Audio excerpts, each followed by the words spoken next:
नमस्कार दोस्तों, हम आपको बताने वाले हैं 1917 की कहानी।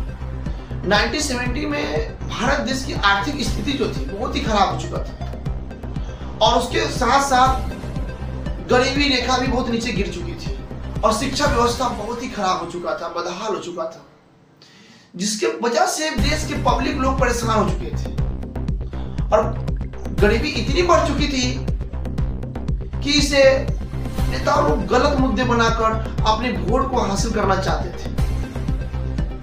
कुछ हुआ भी ऐसे ही 1971 में।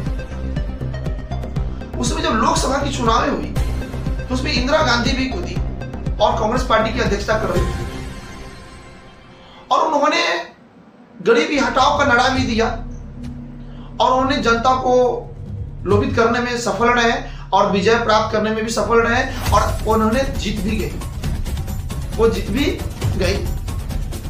लेकिन खुदा न खास कि उनकी जीत गम में बदल गया।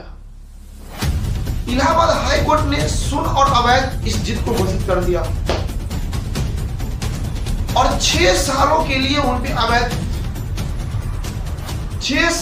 उन पे बैन लगा दिया गया। वो चुनाव नहीं लड़ सकते थे।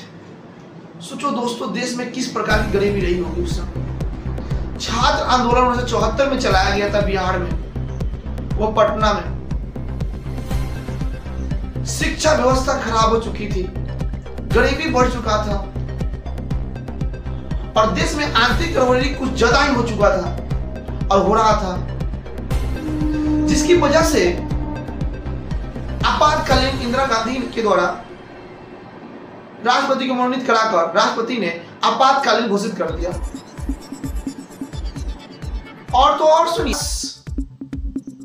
खुदा न खास कि उनकी जीत गम में बदल गया। इलाहाबाद हाई कोर्ट ने सुन और अवैध इस जीत को घोषित कर दिया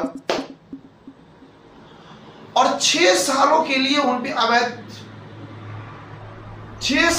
उन पे बैन लगा दिया गया।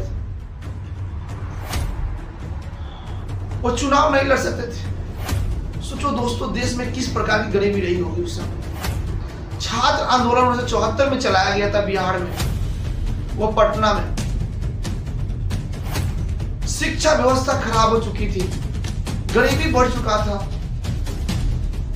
और देश में आंतरिक गड़बड़ी कुछ ज्यादा ही हो चुका था और हो रहा था, जिसकी वजह से